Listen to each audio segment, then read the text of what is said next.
What is going on, everybody? I'm Jake, aka the Meta Geek, and you probably already read the title of this video, and you're like, "All right, let's talk about this. Let's talk about this." And honestly, I think we need to because Spider-Man: No Way Home just came out, and I feel like this is a big thing that happens with every single movie that comes out that has a predecessor before it. It's always, I'm not in all cases the X-Men movies, they all kind of suck, and the Fantastic Four movie that came out is still way worse than the one that came out in the early 2000s. But when a new Spider-Man movie comes out, everybody's always trying to compare and say whether it's either the best that's ever come out or the worst that has ever come out. And I feel like that the movie that it always gets compared to as the gold standard of a Spider-Man movie is Spider-Man 2. Obviously, I grew up, I saw Spider-Man 2 when it came out, and that is an amazing movie, and I think it really sets the bar very, very high for what a truly accurate Spider-Man movie is and how well you can do Spider-Man in cinema. Now, Spider-Man No Way Home came out, and a lot of people are saying that it is the best Spider-Man movie. So right after this transition, we're going to talk about it. So, of course, I really want to talk about this because I really enjoyed No Way Home. I thought that it was a really good movie, especially from what was set up with the other two Spider-Man movies in the MCU. I was not a real big fan of them. I was not a real big fan of what they were doing with the character of Spider-Man. Just like I understood why they were doing it because it worked in the context of the MCU. But the thing I didn't understand was them, like, people, obviously the people that are really hardcore into the MCU, which of course I am, but they are like, they're fanboys of it and they will defend anything that the MCU puts out. And, if you say that maybe, Infinity War was better than Endgame, there are people that will crucify you for that. And I feel like it is up for discussion when you are talking about these movies, whether or not they are better than maybe something that came in the past. So that is why I want to talk about, is Spider-Man 2 better than No Way Home, or is No Way Home better than Spider-Man 2? Let's talk about it. So I'm going to come out and I'm going to flat out tell you, I do not think that No Way Home is a better Spider-Man movie than Spider-Man 2. I know a lot of people have come out of it, and I think that a lot of it has to come down to recency bias. We hear it almost every single time one of these MCU Spider-Man movies have been coming out, is everyone's like, okay, well, let's compare it to Spider-Man 2. Is it better? Like, people really want a movie that's better than probably the highest standard that you can get with a Spider-Man movie. And let me tell you why I don't think that it is necessarily a better movie than Spider-Man 2. However, I do think it is a upper echelon MCU movie, and that is because of all the factors that go into it.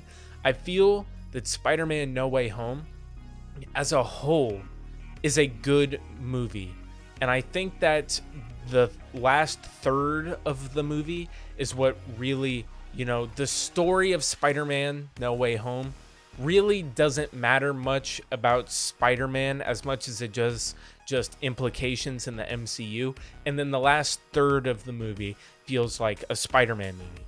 That is why I think that with all the fan service that got thrown into Spider-Man No Way Home, like taking characters that we've loved from franchises before, and even a franchise that nobody really, thought that much of with The Amazing Spider-Man, they took these villains from these franchises and stuck them in there.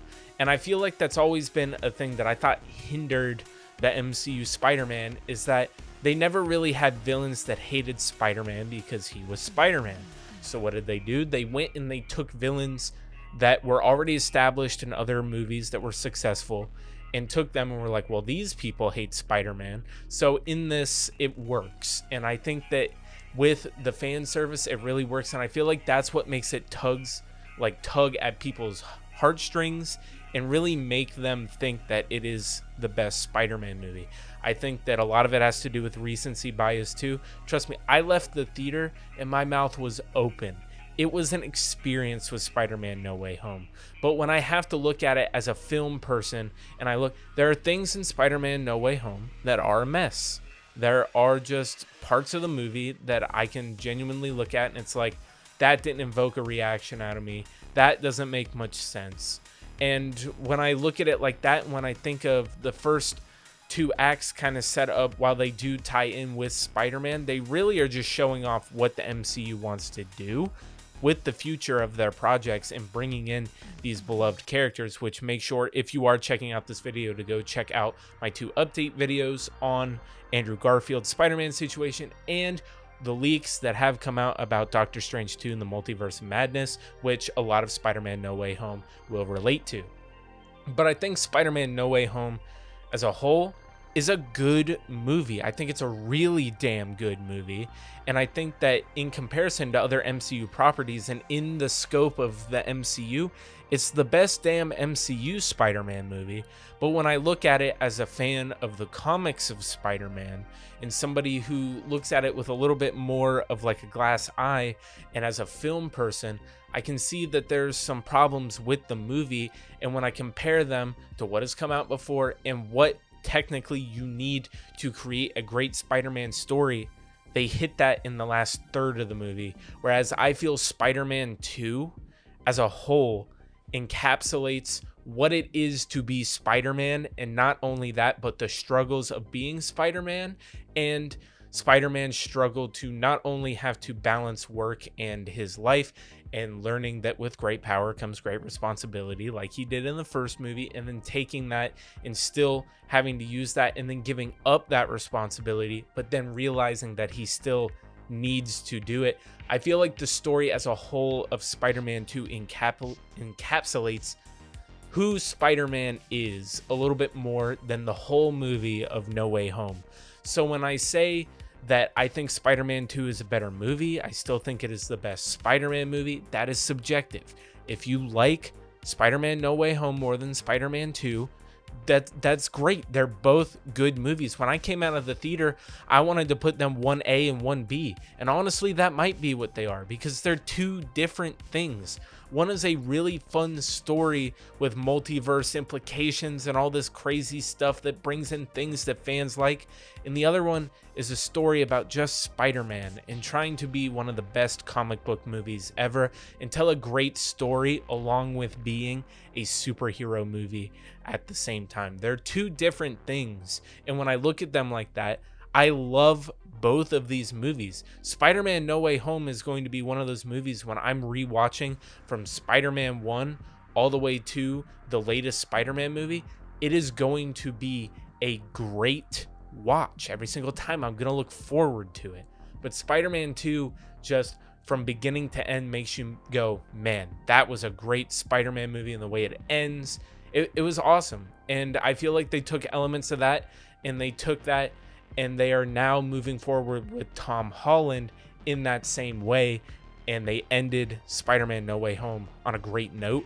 And narratively, Spider-Man No Way Home, like I said, the first 2/3 of the movie are kind of like, yeah, okay, I get it, but is it really that much important in the scope of the character of Spider-Man? I don't think it really is. I feel like more characters kind of get fleshed out more than Spider-Man does until the end, when Spider-Man has to eventually become, and I have always said Iron Boy, but he becomes Spider-Man, and it made me absolutely ecstatic leaving that theater. But I think both these movies are great in their own way, but I would really like to know what the rest of the MetaMafia actually thinks of this debate. What would you say is the best Spider-Man movie? Would you still say that Spider-Man 2 is the greatest, or do you think that Spider-Man No Way Home takes it, or do you think that they're 1A and 1B? Kind of like in the situation I am. I just kind of have to look at it at face value and go, in the context of the MCU, I really love Spider-Man No Way Home. But in the context of it just being a Spider-Man movie as a whole, I still think Spider-Man 2 does the character a little bit more justice. But let me know down below what you think. I'll make sure to read the comments, subscribe to it, And oh my god, guys, like both of these movies are great. Make sure to go check them out, and make sure to stay tuned for more updates and news when it comes to Marvel, DC, Star Wars. Definitely going to be looking forward to that. And at the beginning of the year, make sure to look out. I am going to be doing a film essay for every single Spider-Man movie that has come out, and that is including No Way Home. So I got to start doing my research, and I will make sure that 4K Blu-ray gets here in stunning fashion. So I've been Jake, aka the Meta Geek, and I will see all of you geeks next time.